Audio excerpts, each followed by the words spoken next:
اعوذ باللہ من الشیطان الرجیم بسم اللہ الرحمن الرحیم۔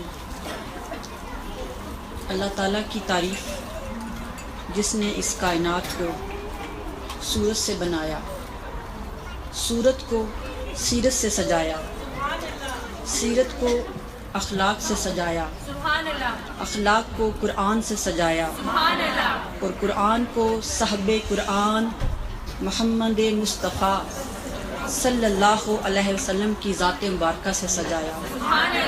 اربوں کھربوں درود ہو ہم سب کے آقا محمد مصطفیٰ صلی اللہ علیہ وسلم کی ذات مبارکہ پر، آپ کی آل پر، آپ کے اصحاب پر، آپ کے دوستوں پر اور آپ کے عاشقوں پر۔ تو میرے ساتھ مل کے پڑھیں، اللہم صلی علی سیدنا و مولانا محمد وعلی آلہ وصحبہ وبارک۔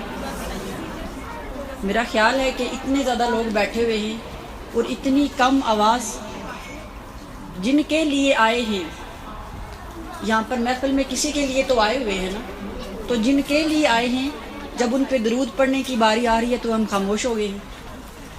تو آج آپ کے عشق کا بھی امتحان ہے، اور میں جو پلاکات کھڑے بہنیں کھڑی ہیں، آپ سے بھی ریکویسٹ کروں گی کہ آپ سب بیٹھ جائیں۔ جن کے پاس پلاکات ہیں خاموشی والے، وہ بیٹھ جائیں، کیونکہ یہ محفل ایسی ہے، اس میں یہاں پہ ہر کسی کی اپنی ذمہ داری ہے۔ ہم سب یہاں پر کسی مقصد کے لیے آئے ہیں، تو جو کھڑے ہیں ان کی ذمہ داری نہیں ہے ہمیں خاموش کرانا، اور ہم چھوٹے بچے بھی تو نہیں ہیں کہ بار بار بولا جائے کہ ہم خاموش ہو جائیں، کیونکہ دیکھیں ہم سب کا ٹائم بہت قیمتی ہے، سب گھر بار چھوڑ کر یہاں پر کسی مقصد کے لیے آئے ہیں، اور اگر مقصد انسان کے سامنے ہو تو مقصد کو ہی پانا چاہیے۔ دنیا کی باتیں اور ملاقاتیں یہ ہم بعد میں بھی کر سکتے ہیں، فون پہ بھی کر سکتے ہیں، اگر نہیں رہ سکتے تو پروگرام کے بعد ٹائم لے کے بیٹھ بھی سکتے ہیں، لیکن یہ جو وقت ہمیں تھوڑا سا ملا ہے، میں تھوڑا اس لیے کہہ رہی ہوں کہ جو لمحے اللہ اور اس کے رسول کی یاد میں گزر جائیں وہ بہت تھوڑے ہوتے ہیں۔ یہ وہ قیمتی لمحات ہیں کہ نہ جانے اگلے سال ہمیں ملیں یا نہ ملیں، ہمارے پاس کوئی گارنٹی اگلے سال کی نہیں ہے۔ اور پھر جو محفلیں اللہ اور اس کے رسول کے ذکر کی سجائی جاتی ہیں، اگر ہمیں ان کی اہمیت کا علم ہو جائے، جیسے صحابہ کو علم تھا، جیسے صحابہ کو معلوم تھا کہ جہاں پر اللہ اور اس کے رسول کا ذکر ہوتا ہے تو وہ کیسے بیٹھا کرتے تھے۔ متفق علیہ حدیث مبارکہ ہے، حضرت سیدنا ابو ہریرہ، عبداللہ بن جابر، عبداللہ بن عباس روایت کرتے ہیں کہ جب صحابہ کرام آقا علیہ السلام کی بارگاہ میں بیٹھا کرتے تھے، اتنے باادب ہو کر بیٹھا کرتے تھے، ایسے محسوس ہوتا جیسے ان کے سروں پہ پرندے بیٹھے ہوئے ہیں، اگر سر کو ہلا دیا تو پرندے اڑ جائیں گے۔ تو آقا علیہ السلام کی مجلس میں بیٹھے ہیں، اپنے نبی کی محفل میں بیٹھے ہیں، یہاں پہ آ کے ہم دنیاوی باتیں کریں تو پھر ہمیں اپنے ایمان کو چیک کرنا پڑے گا کہ ایمان صحیح بھی ہے کہ نہیں ہے۔ تو میں آپ سب سے درخواست کروں گی کہ میرے ساتھ مل کے ایک بار ایسا درود پڑھیں کہ درود والے تک پہنچ جائے۔ کہ درود والے کا مہینہ ہے نا، کہ جن پر فرشتے بھی درود پڑھتے ہیں، کائنات کا ذرا ذرا درود پڑھتا ہے، تو جب مل کر درود پڑھا جاتا ہے تو یہ فرشتوں کی سنت ادا ہوتی ہے۔ خود قرآن نے کہا، ان اللہ وملائکتہ یصلون علی النبی یا ایھا الذین آمنوا صلو علیہ وسلموا تسلیما۔ اللہ کہتا ہے قرآن میں کہ اے لوگو، میں اور میرے فرشتے مل کر اپنے نبی پر، اپنے پیارے پر، اپنے رسول پر درود بھیجتے ہیں۔ تو اے ایمان والو، میں چاہتا ہوں تم اس برکت سے محروم نہ رہو، تم اس رحمت سے محروم نہ رہو، تم اس فیض سے محروم نہ رہو۔ ایسا کرو تم بھی ہمارے ساتھ مل جاؤ، تو کیا کرو، صلو علیہ وسلموا تسلیما، تم بھی میرے نبی پر درود بھی پڑھو اور سلام بھی پڑھو۔ تو میں چاہوں گی ایک بار پھر ہم مل کر، تاکہ ہم فرشتوں کی سنت ادا کر سکیں، اور کل جب قیامت کے دن اللہ کے حضور ہم سب نے پیش تو ہونا ہے نا، ہو سکتا ہے کوئی عمل ہم نے جو کیا ہو، ایک عمل، نہ نماز کو بھی کوئی قبول ہو، نہ روزہ، نہ حج، نہ زکوٰۃ، نہ صدقات، ہو سکتا ہے اس میں ریاکاری ہو، دکھلاوا ہو، سجدہ کرنے میں کمی رہ گئی ہو، وضو ہی ٹھیک نہ کیا ہو، ایسا ہو سکتا ہے نا. ہماری عبادت میں کمی رہ سکتی ہے، لیکن ایک عبادت ایسی ہے، ایک عمل ایسا ہے، وہ جیسا بھی کر دیا جائے اللہ قبول کر لیتا ہے. اور وہ عمل کیا ہے؟ وہ ہے حضور کی نعتیں پڑھنا، حضور کا درود پڑھنا. یہ ایسا عمل ہے اگر کوئی قاتل بھی کرے تو اللہ قبول کر لیتا ہے. کوئی شراب پڑھنے والا اگر مصطفیٰ پہ درود پڑھے تو اللہ قبول کر لیتا ہے. اللہ یہ نہیں دیکھتا کہ درود پڑھنے والا کون تھا، وہ شرابی ہے، وہ نمازی ہے، وہ کون ہے. اللہ یہ دیکھتا ہے پڑھ کس پہ رہا ہے، تعریف کس کی کر رہا ہے. تو میں چاہوں گی ابھی ہم سب آنکھیں بند کر کے خود کو یہی تصور کریں کہ ہم مصطفیٰ کے در پہ بیٹھے ہیں، اللہ کے گھر میں بیٹھے ہیں. مسجد اللہ کا گھر ہی ہے نا، اللہ تو ہر جگہ موجود ہے. تو اللہ کے گھر میں بیٹھے ہیں. ایک گھر اللہ کا کعبہ ہے اور دوسرا گھر اللہ کا یہ مسجدیں ہیں. تو یہاں پر اللہ کو گواہ بنا کر ایک ایسی یادداشت چھوڑ جاتے ہیں کہ جب قیامت کے دن کوئی عمل پلے نہیں ہوگا تو پھر کہہ سکیں گے باری تعالیٰ ایک عمل ایسا کیا تھا ہم سب نے مل کر، جس میں کوئی دکھلاوا نہیں تھا، کوئی ریاکاری نہیں تھی، کوئی ہم نے کاؤنٹنگ نہیں کی تھی 100 سجدے کرنے ہیں 200 کرنے ہیں. باری تعالیٰ صرف تیرے محبوب کی محبت میں ہم سب نے مل کر خلوص نیت سے درود پڑھا تھا. باری تعالیٰ آج اسی درود والے کا واسطہ دیتے ہیں، ہمیں بخش دے. تو میں چاہوں گی ہم سب مل کر پڑھیں اللہم صلی علی سیدنا و مولانا محمد وعلی آلہ بارک وسلم. اللہم صلی علی سیدنا و مولانا محمد وعلی آلہ وصحبہ بارک وسلم. السلام علیکم ورحمۃ اللہ وبرکاتہ. آپ سب کو ربیع النور کا یہ مبارک مہینہ بہت بہت مبارک ہو. اللہ تعالیٰ نے اس مہینے میں ہمیں ایک ایسی نعمت، ایک ایسا چراغ، ایک ایسا ہیرا عطا کیا کہ جس چراغ کے ملنے سے ساری دنیا روشن ہو گئی. جس روشنی کے آنے سے گمراہیوں کے، ذلتوں کے، جہالتوں کے سارے اندھیرے ختم ہو گئے تھے. اور وہ نعمت، وہ روشنی، وہ چراغ، وہ نور آقا دو جہاں محمد مصطفیٰ صلی اللہ علیہ وسلم کی ذات مبارکہ ہے کہ جنہیں اللہ رب العزت نے اس مہینے میں اس کائنات انسانی کو تحفہ دیا ہے. تو ہم سب کو کائنات کی سب سے بڑی نعمت وجود مصطفیٰ صلی اللہ علیہ وسلم کے ملنے پر اللہ تعالیٰ کی بارگاہ میں شکر ادا کرنا چاہیے. کیونکہ اگر مصطفیٰ نہ ہوتے تو ہمارے پاس نہ ایمان ہوتا، نہ کعبہ ہوتا، نہ خدا کی پہچان ہوتی. اللہ تعالیٰ نے جو نعمت ہمیں دی ہے، اس نعمت کا شکر ادا کرنے کا سب سے بڑا ذریعہ مل کر، بیٹھ کر، محافل کی صورت میں انعقاد کر کر اللہ کی بارگاہ میں شکر ادا کرنا ہے. اور آپ نے سنا ہوگا کہ عشق اور مشک چھپائے چھپتے نہیں ہیں. جب عشق کہیں ہوتا ہے، محبت کہیں ہوتی ہے تو اپنا پتہ بتا دیتی ہے. تو ربیع الاول میں عاشقوں کا عشق جو آقا علیہ السلام کے ساتھ ہوتا ہے وہ خوشبو کی طرح پھر مہکتا ہے، وہ روشنیوں کی صورت میں چمکتا ہے، وہ اچھے لباسوں کی صورت میں سوسائٹی کے سامنے آتا ہے. تو ہمیں ربیع الاول میں اتنی خوشی منانی چاہیے کیونکہ ہر خوشی ملی ہی مصطفیٰ کے صدقے سے ہے. ہمیں خوشیوں کا شعور بھی تو مصطفیٰ نے دیا ہے. ارے لوگوں، مصطفیٰ کے آنے سے پہلے لوگ تو بستے تھے، انسان تو بستے تھے، لیکن وہ احساس سے خالی تھے، وہ آداب سے خالی تھے. انسان تو تھے لیکن انسانیت نہ تھی. مصطفیٰ آئے تو انسانیت ملی. اور سب سے بڑھ کر جو آپ کی ذات سے سب سے بڑا فائدہ جو جس کائنات میں جس کو ملا وہ خواتین کو ملا. پوری انسانیت میں جن کو سب سے زیادہ فائدہ آقا علیہ السلام کی ذات مبارکہ سے ملا وہ خواتین کو ملا. کیونکہ آپ سب جانتے ہیں کہ آقا علیہ السلام کے دنیا میں آنے سے پہلے خواتین کی کیا حالت تھی. مائیں تو تھی لیکن ان کی کیا حالت تھی. بیٹیاں بھی تھی، بہنیں بھی تھی، بیویاں بھی تھی، رشتہ ہر موجود تھا، لیکن کسی رشتے کی قدر نہ تھی۔ وہ عرب کے لوگ اپنی ہی ماں کو، اگر آپ تاریخ کا مطالعہ کر کے دیکھیں، جس ماں کے پیٹ سے پیدا ہوتے تھے، اپنے ہی باپ کے مرنے کے بعد اسی ماں کو اپنی بیوی بنا لیتے تھے۔ وہ ماں اپنے ہسبینڈ کے مرنے کے بعد اپنے ہی بیٹے کو کھلونا بن جایا کرتی تھی۔ رشتہ تو ماں کا تھا لیکن پہچان نہ تھی۔ اور وہ عرب کے ظالم لوگ اپنی بیٹیوں کو زندہ دفن کر دیا کرتے تھے۔ بیٹی کی پیدائش کو گھر میں اچھا تصور نہیں کرتے تھے۔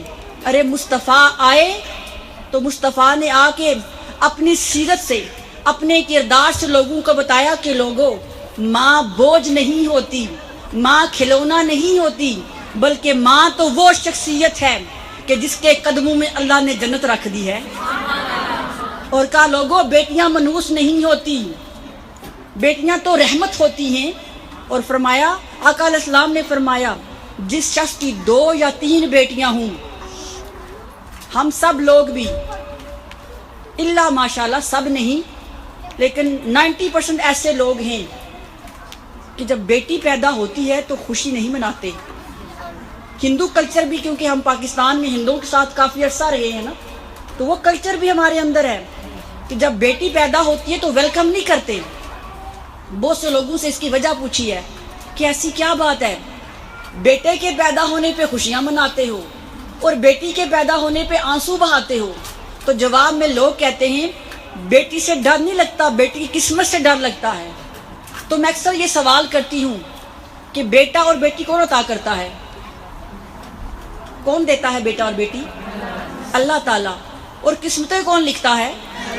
اللہ تعالیٰ لکھتا ہے نا۔ تو کیا بیٹے گارنٹی لکھوا کے لاتے ہیں کہ ان کی قسمت بہت شائننگ والی ہوگی؟ یہ ایک غلط تصور ہماری سوسائٹی میں آ چکا ہے۔ قسمتیں لکھنے والا وہی اللہ ہے جو بیٹے بھی دیتا ہے اور بیٹیاں بھی دیتا ہے۔ تو آقا علیہ السلام نے فرمایا، جس کی 2 بیٹیاں ہوں یا 3، اور وہ ان کی اچھی پرورش کرے، ان کا خیال رکھے، ان کی تعلیم و تربیت کرے، تو آقا علیہ السلام فرمایا قیامت کے دن جس طرح میری یہ 2 انگلیاں ساتھ ہیں، قیامت کے دن وہ میرے ساتھ ہوں۔ تو بیٹی کی پرورش پر، بیٹی سے محبت کرنے پر آقا علیہ السلام نے اس شخص کو جنت میں اپنا ہمسایہ بنا دیا۔ یہ حضور کے آنے سے پہلے نہیں تھا۔ حضور آئے تو رشتوں کو احترام ملا، حضور آئے تو ماں کو اس کی ممتا کا پہچان ملی، بیٹیوں کو زندگی ملی۔ اس لیے خواتین کو تو حضور کا احسان زیادہ ماننا چاہیے، کیونکہ عورت کو تو زندگی ہی مصطفیٰ نے دی تھی۔ ارے لوگوں، اگر مصطفیٰ نہ آتے تو آج جو خدا کا گھر کعبہ ہے ہمیں اس کی پہچان ہی نہ ہوتی۔ کعبہ تو تھا لیکن لوگوں نے 360 بتوں سے اسے سجا کے رکھا ہوا تھا۔ خدا تو تھا لیکن اپنے ہی طرز کے 360، اور کئیوں نے کتنے بت بنا کے خدا کے رکھے گئے۔ تو مصطفیٰ آئے تو خدا کی پہچان بھی ملی، مصطفیٰ آئے تو قرآن ملا، مصطفیٰ آئے تو ایمان ملا۔ تو کیا اس ذات کا اتنا حق بھی نہیں بنتا کہ ان کی پیدائش پہ ہم خوشیاں منائیں؟ ہم دنیا کے ہر کام پہ بچوں کی برتھ ڈے سیلیبریٹ کرتے ہیں نا، نہ کریں تو بچے جان نہیں چھوڑتے۔ ایسے ہی ہے، خوشی کا موقع ہوتا ہے، کرنی چاہیے۔ ہم اپنے بچوں کی برتھ ڈے سیلیبریٹ کرتے ہیں، لیکن جب آقا علیہ السلام کی پیدائش کا وقت آتا ہے تو پھر بدعت کے فتوے لگنا شروع ہو جاتے ہیں۔ کہاں لکھا ہے مناؤ، کہاں لکھا ہے نہ مناؤ؟ تو بتاؤ کس کتاب میں لکھا ہے کہ بچوں کی برتھ ڈے مناؤ؟ جب اپنے بچوں کی برتھ ڈے مناتے ہو تو کسی کتاب سے پڑھ کے مناتے ہو؟ جب یہ پوچھا جائے تو کہتے ہیں اولاد سے محبت ہی اتنی ہوتی ہے، محبت سارے کام کروا لیتی ہے۔ ارے اولاد سے اتنی محبت ہے کہ لکھا پڑھا نہیں جانتے، جس نے ہمیں ایمان دیا، جس نے قرآن دیا، اس کے لیے پھر حدیثیں ڈھونڈتے ہو، آیتیں ڈھونڈتے ہو؟ پھر کیسا ایمان، کیسی محبت ہے؟ تو ربیع الاول کے مہینے میں حضور شیخ الاسلام پروفیسر ڈاکٹر محمد طاہر القادری فرماتے ہیں کہ لوگوں، سال کے 11 مہینے فرزانہ بن کر، عقل مند بن کر جیو، اور سال کا 1 مہینہ جب ربیع الاول آئے تو دیوانے بن کے جیو۔ حضور کی محبت میں دیوانے ہو جاؤ، اتنی خوشیاں مناؤ، گھروں کو سجاؤ، خود کو سجاؤ۔ ہو سکتا ہے تمہاری محبت دیکھ کر کہیں آقا کا چکر ہی لگ جائے۔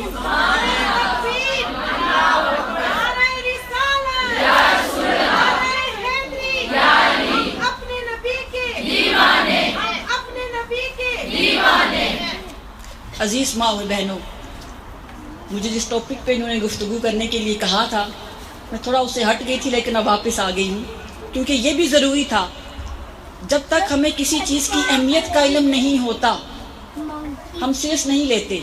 ایسا ہی ہے، ہم نماز پڑھتے ہیں، اگر ہمیں اس کی اہمیت کا اندازہ نہ ہو تو 5 منٹ میں عشاء کی نماز پڑھ لیتے ہیں نا، سجدے پہ سجدہ، سلام پہ سلام اور دعا پہ دعا، ایسے ہی ہے، ایک رسم پوری کرتے ہیں، نماز پڑھ کے فارغ ہو جاتے ہیں۔ اور جب کبھی دل پریشان ہوتا ہے، جب کبھی کوئی چوٹ لگی ہوتی ہے، جب اداس ہوتے ہیں، پھر 2 نفل بھی کتنے لمبے ہو جاتے ہیں، ہوتے ہیں نا، پھر دعا بھی لمبی ہو جاتی ہے، پھر آنسو بھی بہتے ہیں۔ کیوں؟ رب تو ایک ہی ہے، نماز بھی ایک ہی ہوتی ہے، لیکن پھر ہمارے دو عمل کیوں ہوتے ہیں؟ اس لیے کہ جب ہم اداس ہوتے ہیں تو اس عمل کی اہمیت کا اندازہ ہوتا ہے، پھر محسوس ہوتا ہے ہاں ہمارا کوئی ہے، پھر ہمیں رب کا احساس ہوتا ہے، اس کی پہچان لگنے لگتی ہے، ہاں ہمیں کوئی سننے والا ہے، ہم نے اس کو سنانا ہے۔ تو آج کی یہ محفل بڑی قیمتی ہے، اس محفل میں ایسے بیٹھیں جیسے صحابہ بیٹھا کرتے تھے، کیونکہ صحابہ کا عمل بھی تو ہمارے لیے قابل ہے، اور سب سے بڑھ کر آقا علیہ السلام کی ذات مبارکہ، وہ پوری انسانیت کے لیے، صرف امت مسلمہ کے لیے نہیں بلکہ ساری انسانیت کے لیے اللہ پاک نے قابل بنا کے بھیجی ہے۔ قرآن مجید میں سورہ الاحزاب کی آیت نمبر 21 میں ارشاد فرمایا، بسم اللہ الرحمن الرحیم، لَقَدْ كَانَ لَكُمْ فِي رَسُولِ اللَّهِ أُسْوَةٌ حَسَنَةٌ، کہ اے لوگو میں نے تمہارے لیے میرے رسول کی زندگی کو بہترین نمونہ بنایا ہے، بہترین اسوہ حسنہ بنایا ہے۔ تو یہ اسوہ کیا ہوتا ہے، سیرت کیا ہوتی ہے، کردار کیا ہوتا ہے، یہ بنتا کیسے ہے؟ دیکھیں، کردار بنتا ہے کسی کے گفتگو کرنے سے، کسی کے ساتھ میل جول کرنے سے، اخلاق سے، بیہیویئر سے۔ انسان جو گفتگو کرتا ہے وہ اس کا اخلاق بن جاتا ہے، انسان کسی سے معاملات کرتا ہے وہ اس کا کردار بن جاتا ہے، ایسے ہی ہے نا۔ تو آقا علیہ السلام نے جو گفتگو کی، جو کام کیا، وہ آپ کی سیرت بن گئی، وہ آپ کا کردار بن گیا، ایسے ہی ہے نا۔ کردار تبھی بنتا ہے کچھ کام کیا جائے، کچھ گفتگو کی جائے، کسی سے ملا جائے۔ 2 کردار ہوتے ہیں، پوزیٹیو اور نیگیٹو۔ اچھا کام کریں گے تو اچھا کردار بنے گا، اچھی گفتگو کریں گے تو اچھا اخلاق بنے گا، برا عمل کریں گے تو برا کردار بنے گا۔ اور قربان جائیں ذات مصطفیٰ پر، قربان جائیں اللہ کے نبی پر، کہ جن کے کردار کی گواہی اللہ دے رہا ہے، جن کی سیرت کی گواہی اللہ پاک دے رہا ہے کہ لوگوں تمہارے لیے میرا رسول محمد مصطفیٰ صلی اللہ علیہ وسلم پوری کائنات میں سب سے بہترین نمونہ ہے۔ تو پھر ان کا کردار کیسا کردار ہوگا، ان کی ذات کیسی ذات ہوگی۔ اور دیکھیں، ہم جب کوئی بھی کام کرتے ہیں تو کوشش کرتے ہیں سنت کو فالو کریں۔ مثلا ہم پانی پیتے ہیں، پانی سب پیتے ہیں نا، اس کے بغیر تو زندگی ممکن نہیں ہے، تو کوشش کرتے ہیں کہ ہم پانی بیٹھ کر پئیں، سنت کے مطابق پئیں، کیونکہ سنت کے مطابق پینے سے اجر بھی ملتا ہے اور ہیلتھ بھی ٹھیک رہتی ہے، ایسے ہی ہے۔ تو ذرا سوچیں کہ جن کی سنت کو ہم فالو کرتے ہیں، اور آقا علیہ السلام نے فرمایا جس کسی نے میری ایک سنت پر عمل کیا اس نے میری سنت کو زندہ کیا، اس نے میری سنت کو زندہ کیا۔ سنت تو زندہ ہے، جس نے سنت دی، جس نے کردار دیا، وہ مردہ ہو سکتا ہے؟ سنت زندہ ہے، کردار زندہ ہے، عمل زندہ ہے، تو سنت والا، سیرت والا، کردار والا کیسے مردہ ہو سکتا ہے؟ ارے لوگوں، مصطفیٰ ہر دور میں موجود ہیں، مصطفیٰ زندہ ہیں، بس اللہ پاک نے ہماری آنکھوں کے سامنے یہ ظاہری پردہ ہٹا دیا ہے۔ اللہ تعالیٰ نے آقا علیہ السلام کی ہر ادا کو، ہر عمل کو، ہر حصے کو قرآن مجید میں محفوظ کیا ہوا ہے۔ آقا علیہ السلام آسمان کی جانب نگاہ اٹھا کر دیکھتے ہیں، اللہ قرآن میں کہتا ہے قد نرا تقلب وجهک، اے مصطفیٰ ہم آپ کا چہرہ بار بار آسمان کی طرف اٹھنا بار بار دیکھ بھی رہے ہیں۔ مصطفیٰ کملی اوڑھتے ہیں تو اللہ کہتا ہے یا ایھا المزمل، اے کملی اوڑھنے والے مصطفیٰ۔ رات کے اندھیرے میں مصطفیٰ نماز پڑھتے ہیں، چادر اوڑھی ہوئی ہے تو اللہ کہتا ہے یا ایھا المدثر، اے رات کے اندھیرے میں چادر اوڑھ کر میری بارگاہ میں آنے والے مصطفیٰ۔ جہاں اللہ تعالیٰ نے آقا علیہ السلام کی ہر ادا کو زندہ رکھا ہے تو کیا مصطفیٰ مردہ ہو سکتے ہیں؟ سنت بھی زندہ ہے اور سنت والے بھی زندہ ہیں، اسی لیے تو آج 1400 سال گزرنے کے باوجود بھی ہر عاشق کے دل میں زندہ ہیں کہ نہیں؟ اسی لیے تو دیکھ لیں 1400 سال گزر گئے ہیں لیکن ہر جگہ جہاں جہاں حضور کے امتی بستے ہیں، نہ صرف امتی بلکہ پوری انسانیت آقا علیہ السلام کی تعظیم کرتی ہے کہ نہیں کرتی؟ ان سے محبت کرتی ہے کہ نہیں کرتی؟ ارے مسلمان تو مسلمان، کافر بھی حضور سے محبت کرتے ہیں۔ تو یہی تو حضور کے زندہ ہونے کا ثبوت ہے۔ وہ لوگ جو آقا علیہ السلام کو زندہ نہیں مانتے، میں ان کو کہوں گی وہ قرآن مجید کو دوبارہ پڑھیں، وہ آقا علیہ السلام کے جسم مبارکہ کو دوبارہ دیکھیں، کیونکہ قرآن نے کہا قرآن بعض لوگوں کو گمراہ کرتا ہے اور بعض کو ہدایت دیتا ہے۔ یہ کیسے ہو سکتا ہے؟ جو کتاب ہدایت ہے کیا وہ کسی کو گمراہ بھی کر سکتی ہے؟ قرآن نے کہا ہاں، وہ شخص جو قرآن کو میرے مصطفیٰ کی محبت کے بغیر پڑھے گا قرآن اس کو گمراہ کر دے گا، اور وہ شخص جو قرآن کو میرے مصطفیٰ کے ادب کے ساتھ، میرے مصطفیٰ کی محبت کے ساتھ، میرے مصطفیٰ کی تعظیم کے ساتھ پڑھے گا قرآن اسے ہدایت دے گا۔ کہ قرآن آیا کس کے ذریعے تھا؟ قرآن لانے والا کون تھا؟ قرآن لانے والے مصطفیٰ تھے۔ کیونکہ کیا ہم میں سے کسی نے قرآن اترتے دیکھا ہے؟ ہم نے تو جو کچھ بھی مانا مصطفیٰ کی زبان سے مانا۔ مصطفیٰ نے کہا اللہ ایک ہے، ہم نے ایک مان لیا۔ مصطفیٰ نے کہا فرشتے ہیں، ہم نے مان لیے۔ مصطفیٰ نے کہا جنت ہے، ہم نے جنت مان لی۔ مصطفیٰ نے کہا دوزخ ہوگی، ہم نے دوزخ مان لی۔ مصطفیٰ نے کہا مرنے کے بعد دوبارہ زندگی ہوگی، ہم نے مان لیا۔ ارے ہم نے تو سب کچھ مانا ہی مصطفیٰ کے ذریعے ہے، تو پھر یہ کیسے ہو سکتا ہے؟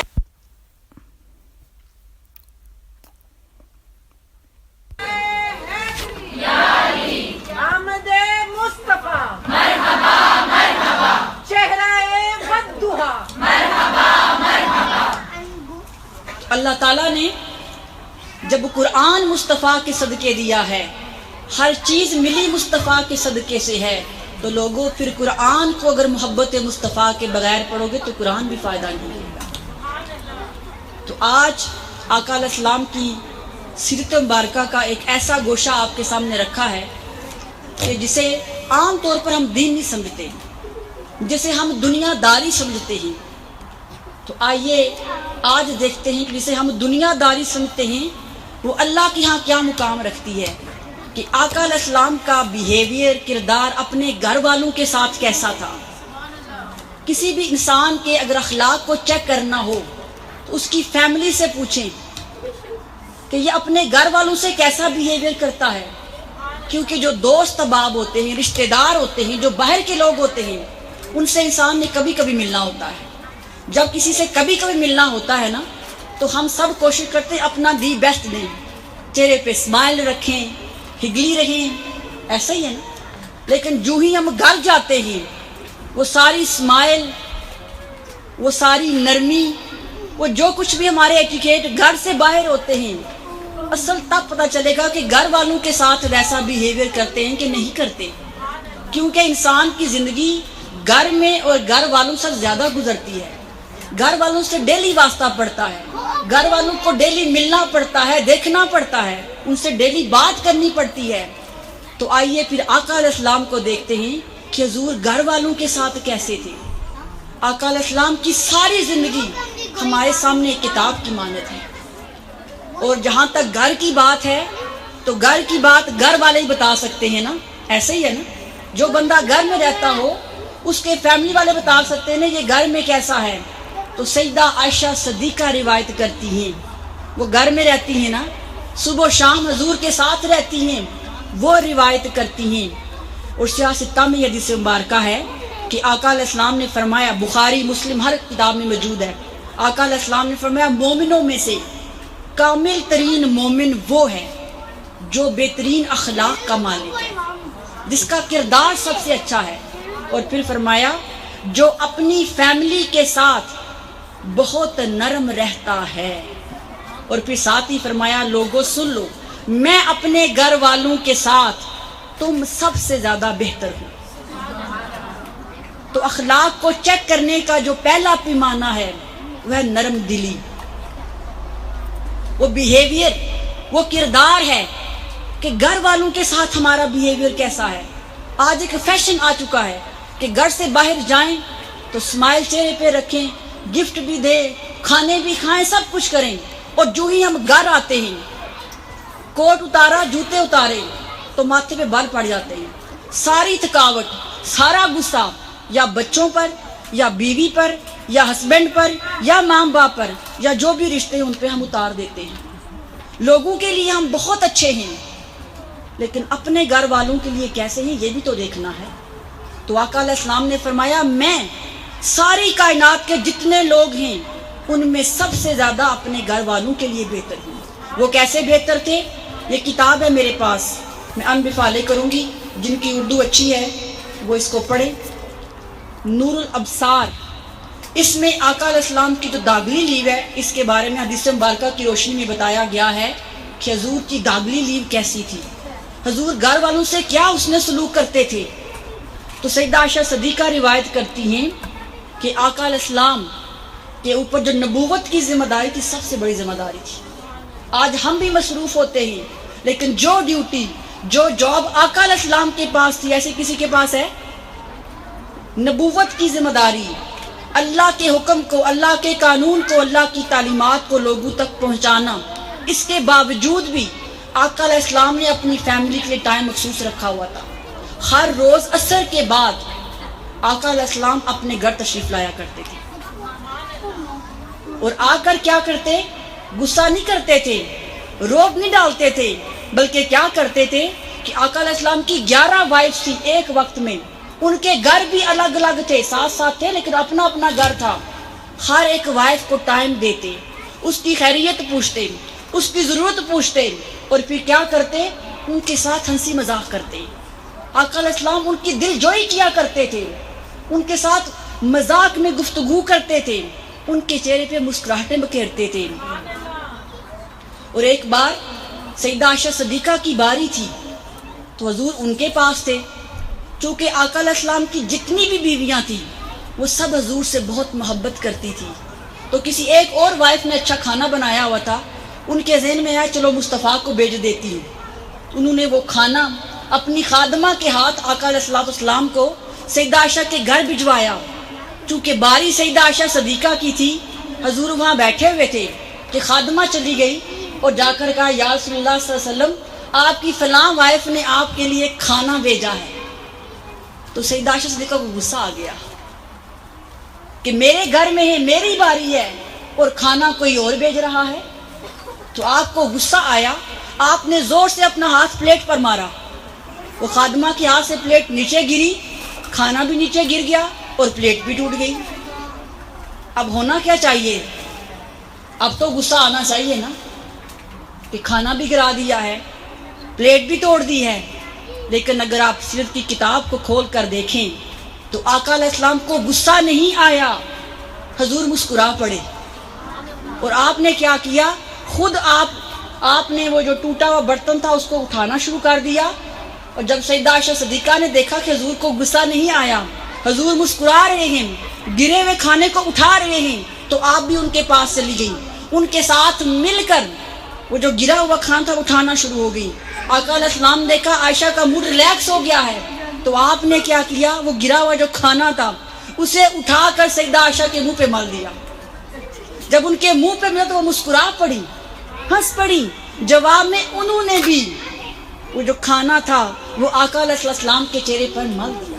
تھوڑی دیر پہلے جو گھر میں غصے کا ماحول تھا، ٹینشن کی فضا تھی، آقا علیہ السلام کے اس چھوٹے سے عمل سے وہ خوشبو بدل گئی۔ آج اس بیہیویئر کو، اس کردار کو ہمیں اپنے گھروں میں لانے کی ضرورت ہے۔ دیکھیں غلطیاں کس سے نہیں ہو جاتی؟ میاں محمد بخش نے کہا تھا کہ چنگی مندی سجنا کولو سہواری ہو جاندی۔ جو ساتھ رہتے ہیں نا وہ فرشتے نہیں ہیں، اونچ نیچ ہو جاتی ہے لیکن دل بڑا کیا کریں، حضور کی سنت کو فالو کریں کہ اس موقع پہ مصطفیٰ نے کیا کیا تھا۔ آقا علیہ السلام نے دل اپنا بڑا کیا، ظرف بڑا کیا، تھوڑی سی محبت، تھوڑی سی کیئر دی تو جو غصہ تھا وہ محبت میں بدل گیا۔ آج اگر ہم اپنے آپ کو دیکھیں، ہم بہت ماڈرن ہیں، بہت لبرل ہیں، لیکن ہمارے گھروں کا حال یہ ہو چکا ہے کہ ہسبینڈ وائف گھر میں بیٹھے ہیں تو موبائل پہ چیٹ جیسے گفتگو نہیں کرتے، موبائل پہ میسج کر رہے ہوتے ہیں۔ بتائیں ایسا ہے کہ نہیں؟ یا اگر ساتھ بیٹھ ہی گئے ہیں تو پھر غصہ، نفرت، تانے، اور خواتین اس میں پیش ہوتی ہیں۔ ہر تانا، ہر کمی کو نمنے کرتی ہیں، میں سے یہ نہیں کیا، مجھے ٹائم نہیں دیا۔ ایسا ہوتا ہے نا، یہ حق بنتا ہے لیکن حق جتلانے کا کوئی طریقہ ہوتا ہے نا۔ تو ہمیں آقا علیہ السلام کی سیرت کو اپنانا ہے کہ کمیوں کو محبت سے دور کریں۔ یاد رکھیں نفرت کو ہم نفرت سے مٹا نہیں سکتے۔ جب آگ لگی ہوتی ہے تو پانی سے بجھاتے ہیں، آگ کو آگ سے بجھایا نہیں جاتا۔ اگر ہمارے ساتھی پارٹنر کی، اگر ہسبینڈ ہے تو اس کی وائف ہے تو اس کے ہسبینڈ سے کوئی کمی ہو گئی ہے، کوئی کوتاہی ہو گئی ہے تو ڈنڈا نہ اٹھا لیں، تانے نہ دیں، بلکہ کیا کریں، سیرت مصطفیٰ کو دیکھیں، اس تلخی کو، اس غصے کو، اس نفرت کو اپنی محبت سے، اپنی نرمی سے اسے محبت میں بدل دیں۔ اس کردار کو آج ہمیں اپنے گھروں میں، اپنی زندگیوں میں لانے کی ضرورت ہے۔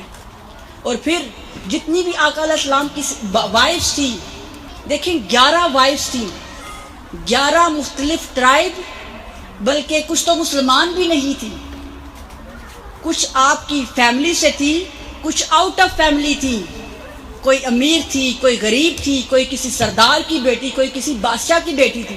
11 وائفز، 11 مزاج تھے، ہر ایک وائف کا اپنا مزاج تھا، غصے والی بھی تھی، رونے والی بھی تھی، محبت کرنے والی بھی تھی، لیکن مصطفیٰ کو اللہ پاک نے کیونکہ پوری انسانیت کے لیے نمونہ بنانا تھا، اس لیے 11 بیویوں کا ساتھ دے کر امت کے لیے مثال بنا دیا کہ لوگوں اگر زندگی دیکھنی ہے تو مصطفیٰ کی دیکھو، کہ جن کے اندر صبر و برداشت کتنا زیادہ تھا کہ 11 مختلف مزاج رکھنے والی عورتوں کے ساتھ ایسا نباہ کیا کہ ہر ایک عورت حضور سے محبت کیا کرتی تھی، ہر ایک عورت آقا علیہ السلام کے آنے کا انتظار کیا کرتی تھی۔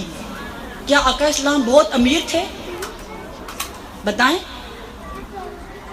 آقا علیہ السلام سیدہ خدیجہ رضی اللہ تعالی عنہا، آپ کو معلوم ہے نا کہ وہ مکہ کی سب سے بڑی بزنس وومین تھی، اتنے ان کے گھر میں شادی سے پہلے نوکر تھے کہ کوئی کام بھی انہیں کرنے کی ضرورت پیش نہیں آتی تھی، لیکن جب آقا علیہ السلام سے شادی ہو گئی تو پھر کئی دن گھر میں چولہا نہیں جلتا تھا، فاقہ کرنا پڑتا تھا، لیکن سیدہ خدیجہ رضی اللہ عنہا نے کبھی ایک بار بھی مصطفیٰ کو یہ نہیں کہا کہ یا رسول اللہ صلی اللہ علیہ وسلم میں تو آپ کے گھر میں آ کے بھوکی ہی مر گئی ہوں، ادھر آنے سے پہلے تو بہت امیر تھی، بلکہ جب آقا علیہ السلام کبھی پریشان ہوتے تو سیدہ خدیجہ رضی اللہ عنہا ان کی ڈھال بن جاتی۔ جب پہلی وحی غار حرا میں نازل ہوئی تھی، حضور گھر تشریف لائے، آپ کا جسم کانپ رہا تھا، فرمایا زمبلونی، خدیجہ مجھ پر کمبل اڑاؤ۔ تب سیدہ خدیجہ نے کیا کیا کہ دیکھا آقا علیہ السلام پر بخار ہے، جسم کانپ رہا ہے، پریشان ہے، تو کیا کیا، حضور کو لٹایا، کمبل دیا، اپنے ہاتھوں سے حضور کے چہرے پر، سر پر، کمر پر مساج کرتی تھی اور ساتھ کہتی تھی اے اللہ کے نبی آپ گھبرائیے نہیں، آپ تو غریبوں کی مدد کرنے والے ہیں، آپ تو یتیموں کے کیئر ٹیکر ہیں، آپ تو انسانیت کے ہمدرد ہیں، اللہ ہمیشہ آپ کے ساتھ خیر کرے گا۔ اس مشکل کی گھڑی میں، اس آزمائش کی گھڑی میں وہ ڈھال بن گئی ہیں۔ تو سیدہ خدیجہ کی یہ زندگی کی مثال آج کی عورتوں کے لیے رہنمائی کے لیے ہے کہ جب کبھی کسی کا ہسبینڈ، بھائی، باپ پریشان ہو کر، گھبرا کر، آزمائش کی صورت میں گھر آئے تو اس کی ڈال بنے، تانے نہ دیں کہ تم نے کیا تھا خود نبھاؤ، کیونکہ آج برداشت نہیں رہ گئی نا۔ وہ دور تھا کہ جب عورتیں اپنے ہسبینڈ کی عزت اور احترام کرتی تھی، اور آج بیچارے مرد کرتے ہیں، نہ کریں تو کھانا ہی نہیں ملتا، دروازہ ہی نہیں کھلتا۔ آج ایجوکیشن کے نام پر اور بہت سی چیزوں کے نام پہ ہم نے اپنے رائٹ کو مسبروکے کرنا شروع کر دیا ہے۔ یاد رکھیں، وہ عورت چاہے کتنی ہی نیک کیوں نہ ہو، عبادت گزار کیوں نہ ہو، اگر اس کا ہسبینڈ اس سے راضی نہیں ہے، سیدہ ام سلمہ اس حدیث کو روایت کرتی ہیں کہ آقا علیہ السلام نے فرمایا، وہ عورت کتنی عبادت گزار کیوں نہ ہو، کتنی ہی نیک کیوں نہ ہو، اگر اس کا ہسبینڈ، اس کا خامد اس سے راضی نہیں ہے تو قیامت کے دن اللہ تعالیٰ اسے جہنم کے 7ویں گڑھے میں گرائے گا۔ اور پھر فرمایا، وہ عورت جس سے اس کا ہسبینڈ راضی ہے، جس سے اس کا ہسبینڈ خوش ہے، فرمایا قیامت کے دن اللہ پاک جنت کے 7 دروازے کھولے گا، جس میں سے چاہے گی گزر سکتی ہے۔ اور دیکھیں، کسی کو راضی کرنا اتنا آسان نہیں ہوتا، سیکریفائس کرنا پڑتا ہے، قربانی دینی پڑتی ہے۔ قربانی کے بغیر تو کچھ بھی نہیں ملتا۔ بتائیں، اولاد ملتی ہے قربانی کے ساتھ، اگر ماں قربانی نہ دے تو ماں بن سکتی ہے؟ قربانی میں ہی، صبر میں ہی، برداشت میں سب کچھ ہے۔ اپنے لائف پارٹنر کے ساتھ برداشت والا رویہ رکھیں، برابری والا نہیں، کیونکہ جب ایک طرف غصہ آتا ہے، اس طرف بھی غصہ آئے گا تو پھر برابری میں آ کے گھر کا نظام خراب ہو جاتا ہے۔ تو گھر میں ہنسی مذاق کا ماحول رکھیں، خوشی والا ماحول رکھیں، پیار محبت سے رہیں کہ چند دن کی زندگی ساتھ ہے، اسے اچھے طریقے سے گزاریں، تاکہ جب قیامت کے دن اللہ کی بارگاہ میں جائیں، ہم اسے دنیا داری سمجھتے ہیں نا، کہ گھر میں رہنا، کھانا بنانا، ہسبینڈ کے ساتھ ٹائم گزارنا دنیا داری نہیں ہے، یہی تو اصل دین ہے، یہی تو ہمارے اخلاق کا پتہ چلتا ہے۔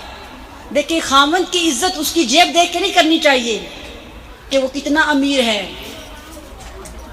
اللہ تعالیٰ نے یہ نہیں کہا کہ کوئی امیر ہو تو اس کی عزت کرو، بلکہ خامند چاہے امیر ہو، چاہے غریب ہو، چاہے خوبصورت ہو، چاہے بدصورت ہو، اس کا ادب کرنا ہر عورت پر واجب ہے۔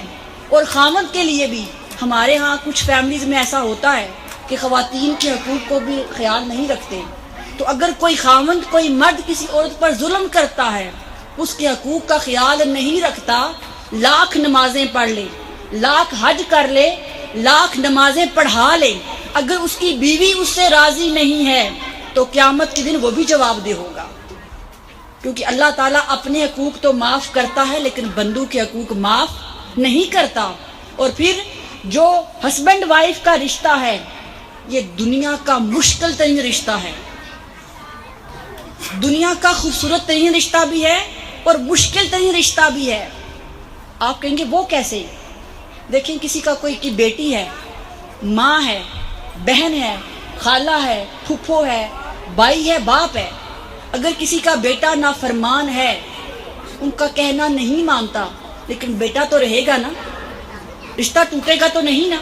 ایسے ہی ہے، کسی کی بیٹی اپنی ماں کی بات نہیں مانتی، گناہ کے میں مبتلا ہو گئی ہے، لیکن بیٹی تو رہے گی نا، ماں تو اس کی رہے گی، لیکن ہسبینڈ وائف کا رشتہ 2 بول کا محتاج ہے، 2 بول بول دیے وہ رشتہ ختم ہو جاتا ہے۔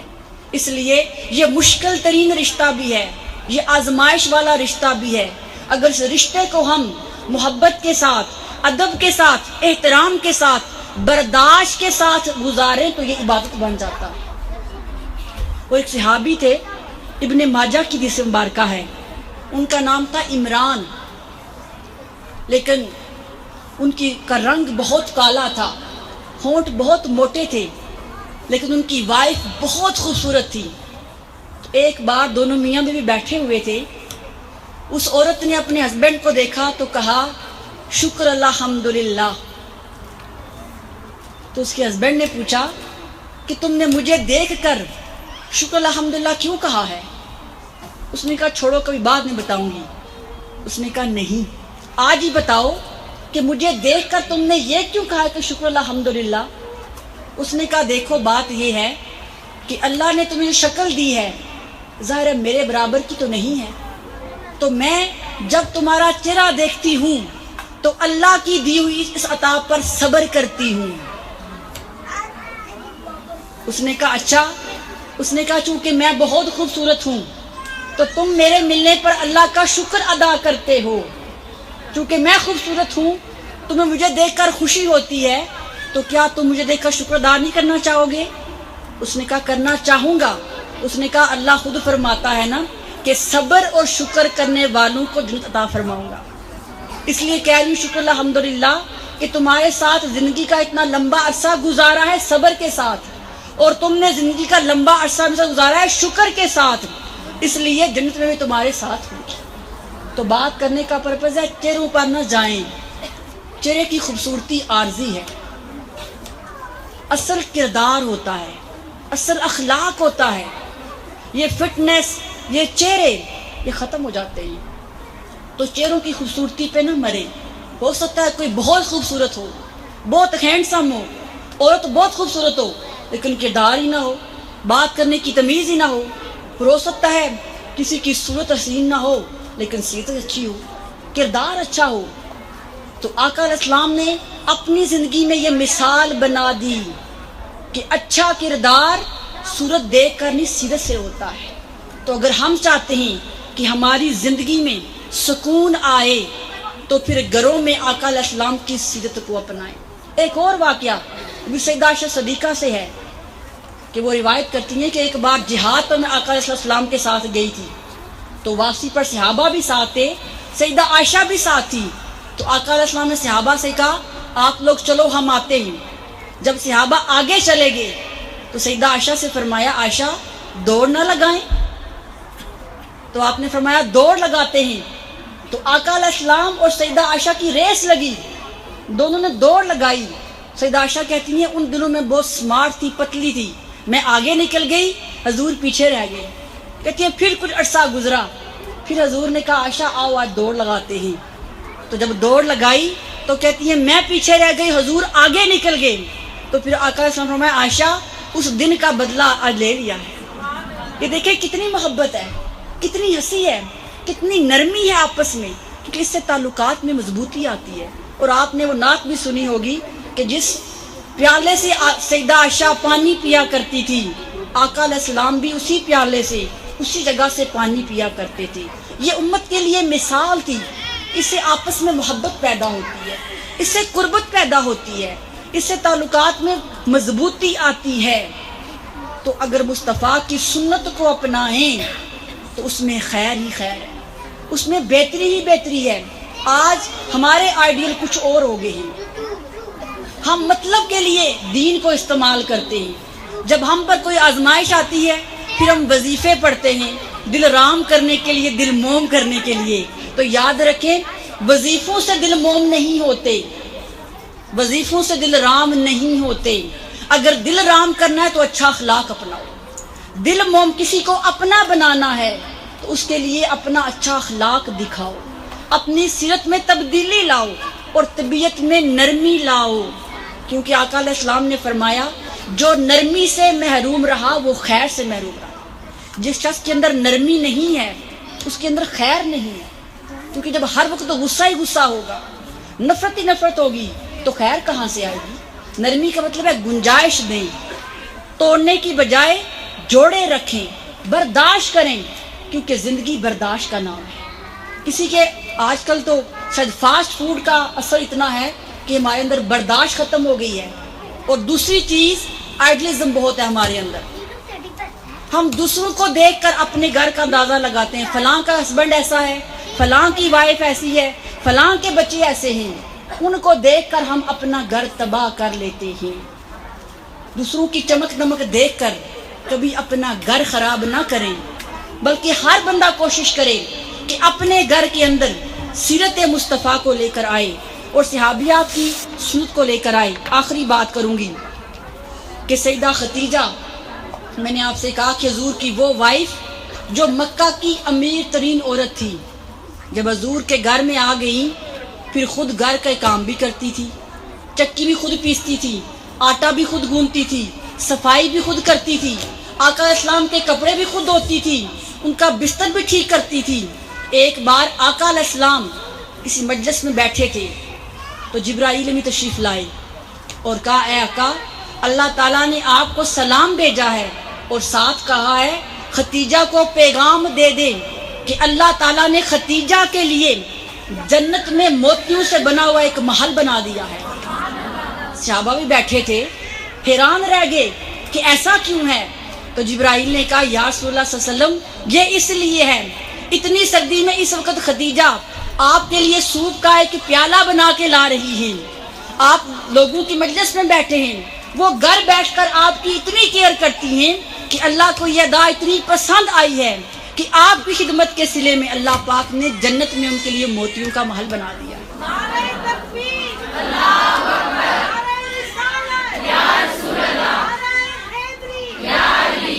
اور جو صحابیات تھی، جو حضور کی وائفز تھی، جب انہوں نے حضور سے ناراضگی کا اظہار کرنا ہوتا تو وہ کیسے کرتی تھی؟ اور سوچیں ہم کیسے کرتے ہیں؟ ہمیں جب کسی پہ غصہ آتا ہے نا تو ساری بندوق کی گولیاں چلا دیتے ہیں، ایسا ہی ہے نا؟ جو چیزیں سوچی ہوتی ہیں وہ بھی، اور جو 2-3 سال پہلے کوئی بات ہوتی ہے وہ بھی ہم یاد کرا دیتے ہیں، فلاں موقع پہ یہ کیا تھا۔ اور جو صحابیات تھی، انسان تھی نا، جب ان میں سے کسی کو غصہ آتا یا حضور سے ناراض ہوتی تو کیا کہتی تھی؟ سیدہ عائشہ صدیقہ وہ خود فرماتی ہیں، کہتی ہیں کہ جب میں کبھی حضور سے ناراض ہوتی، کسی بات پر دل خفا ہوتا، تو جب حضور گھر میں آتے تو میں کہتی کہ اے رسول اللہ، کوئی بات کرتے ہوئے، عرب کلچر تھا، ہر بات میں کہتے واللہ، اللہ کی قسم، یہ کلچر تھا ان کا۔ تو جب کوئی بات کرتی، جب عام دنوں میں بات کرتی تو کہتی رب محمد کی قسم یہ بات ایسے ہوئی ہے، لیکن جب کبھی خفا ہوتی، حضور سے ناراض ہوتی تو کہتے رب ابراہیم کی قسم یہ بات ایسے ہوئی تھی۔ تو آقا علیہ السلام نے سیدہ عائشہ صدیقہ سے کہا عائشہ مجھے پتہ چلتا جب تم مجھ سے خفا ہوتی ہو۔ تو آپ نے کہا کیسے پتہ چلتا ہے؟ میں تو کبھی غصہ ہی نہیں کیا، کبھی ناراضگی ہی نہیں کی۔ حضور نے فرمایا بظاہر غصہ نہیں کرتی ہو، لیکن جب ناراض ہوتی ہو تو کہتی ہو رب ابراہیم کی قسم، جب راضی ہوتی ہو، جب خوش ہوتی ہو تو کہتی ہو رب محمد کی قسم۔ تو سیدہ عائشہ نے فرمایا یا رسول اللہ صلی اللہ علیہ وسلم میرے الفاظ بدلتے ہیں، دل نہیں بدلتا، دل میں تو ہمیشہ آپ ہی رہتے ہیں۔ ارے کیا خوبصورت انداز ہے اپنی ناراضگی کے اظہار کا، کیا خوبصورت الفاظ ہیں اپنی بات حضور تک پہنچانے کا۔ ارے اگر آج ہم اس چیز کو اپنی زندگیوں میں اپنا لیں تو ہمارے گھروں کے 90% جھگڑے ختم ہو سکتے ہیں۔ اکثر ہم میں سے بہت سے لوگ کہتے ہیں ہم تو بہت سچے ہیں، ہمیں کھری کھری آتی ہے۔ کھری کھری کا مطلب یہ نہیں اگلے کو چیر پھاڑ دیں، بات کرنے کا وہ کوئی حسن ہوتا ہے، اور اللہ پاک نے مرتبہ رکھا ہے۔ اولاد کے لیے ماں باپ کا مرتبہ سب سے اونچا ہے۔ بڑی بہن کو کہا، حدیث میں کہا بڑی بہن ماں کی طرح ہے۔ آج ذرا آپ سب ہم دیکھیں نا، ہم بڑی بہنوں سے کیا سلوک کرتے ہیں؟ وہ بڑی بہن منتیں کر رہی ہوتی ہے چھوٹوں کی، ایسا ہی ہے نا؟ شریعت نے بڑی بہن کا درجہ اونچا رکھا ہے، کہا بڑی بہن ماں کی طرح ہے۔ کیا مطلب؟ کہ جو رسپیکٹ تم اپنی ماں کی کرتے ہو وہی اپنی بڑی بہن کی کرو۔ اور کہا بڑا بھائی باپ کی مانند ہے، جو رسپیکٹ باپ کی ہوتی ہے وہ بڑے بھائی کی ہوتی ہے۔ آج سب اپنے گھروں میں چیک کریں نا کہ ہم کیا بڑی بہنوں کا سلوک کرتے ہیں، کیا بڑے بھائیوں سے سلوک کرتے ہیں۔ اگر پوچھا جائے کہتے ہیں فرینکنیس بہت ہے۔ یہ کیسی فرینکنیس ہے کہ جہاں پہ رشتوں کا تقدس ہی ختم ہو گیا ہے؟ یہ فرینکنیس نہیں، یہ بدتمیزی ہے۔ اللہ کے رسول کو یہ بات پسند نہیں ہے کہ رشتوں کے تقدس کا احترام ختم کیا جائے۔ جس طرح ماں باپ کا رشتہ اولاد کے لیے سب سے اہم ہے، اور بیوی کے لیے خاوند کا رشتہ سب سے اہم ہے۔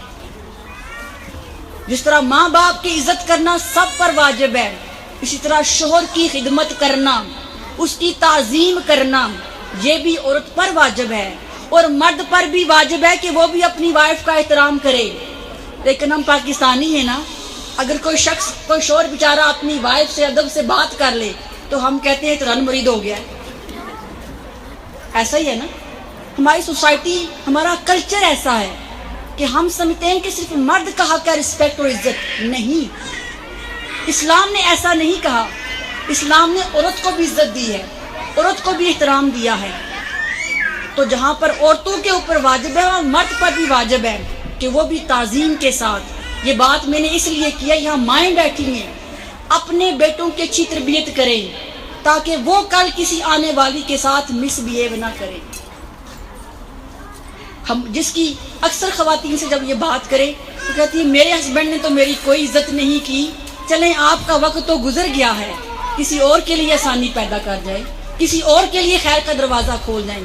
بیٹوں اور بیٹیوں دونوں کی تربیت اچھے انداز میں کریں تاکہ جس گھر میں جائیں وہ گھر جنت کا نمونہ بنے، خیر کا نمونہ بنے.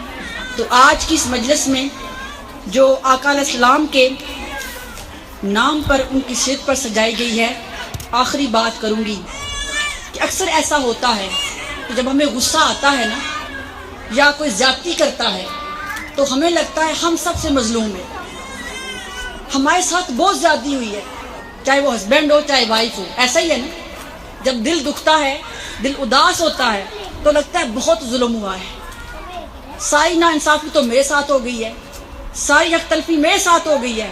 اور جب موقع ملتا ہے تو پھر ہم ڈبل حساب لیتے ہیں. لیکن آقا علیہ السلام نے فرمایا، سیاستہ کی حدیث مبارکہ ہے، فرمایا جو شخص حق پر ہونے کے باوجود اسے معلوم ہے کہ میرے زوج سے، زوج کا مطلب ہے جوڑا، چاہے وہ وائف ہو چاہے وہ ہسبینڈ ہو، فرمایا کہ وہ اگر حق پر ہو، زیادتی ہو بھی گئی ہو، کمی ہو بھی گئی ہو، اگر حق پر ہونے کے باوجود جھگڑا نہ کرے، معاف کر دے، دل کھلا کر لے، ظرف بڑا کر دے، تو آقا علیہ السلام نے فرمایا کہ قیامت کے دن اللہ تعالیٰ جھگڑا نہ کرنے کے باعث جنت کے سب سے اوپر والے درجے میں رکھے گا. یعنی معلوم بھی ہے کہ میرے ساتھ کمی ہو گئی ہے، معلوم بھی ہے کہ کمی یا زیادتی ہو گئی ہے، اختیار بھی ہو بدلہ لینے کا، اختیار جھگڑا کرنے کا ہو، اس کے باوجود جھگڑا نہ کرے، معاف کر دے، اس کو اس کے حال پہ چھوڑ دے. تو فرمایا اس کا صلہ کیا ہوگا کہ قیامت کے دن اللہ تعالیٰ جنت کا سب سے اوپر درجہ عطا فرمائے.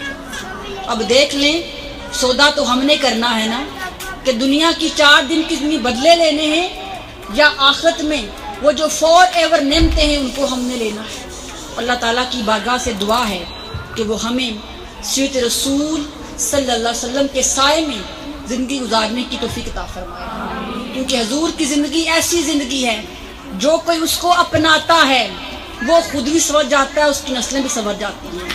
اور جب بھی کسی نے آقا علیہ السلام کی سیرت کو چھوڑا، اسلام کو چھوڑا، وہ ہمیشہ نقصان میں رہا ہے.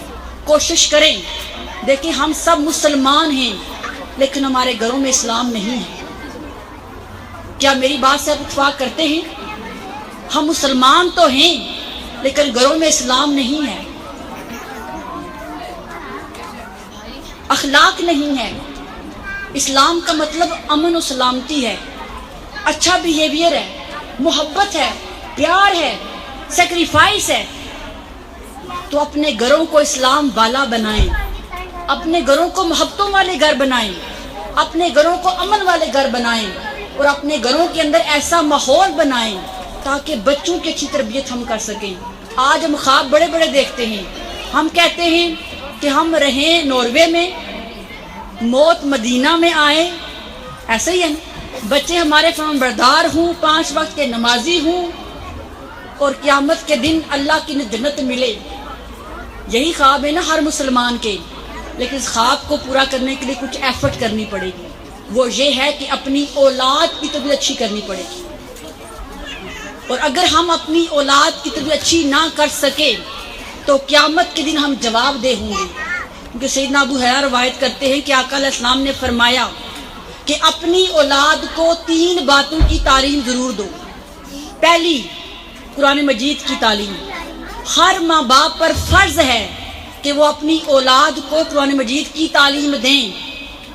دوسرا فرمایا اپنے نبی کا ادب سکھاؤ، اپنے نبی کی محبت سکھاؤ، اپنے نبی کی تعظیم سکھاؤ.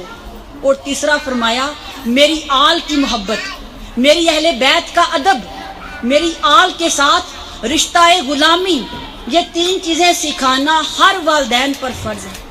اللہ تعالیٰ آج اس مجلس کے صدقے ہمیں توفیق عطا فرمائے کہ ہم حضور کی سنت کو، حضور کی سیرت کو، حضور کے اخلاق کو اپنی زندگیوں میں شامل کر سکیں۔ وما علینا الا البلاغ المبین۔ جزاک اللہ خیر۔ سبحان اللہ، ماشاء اللہ، جزاک اللہ۔ اب نماز مغرب کا ٹائم ہے، ابھی ہم نماز ادا کریں گے، اس کے عشاء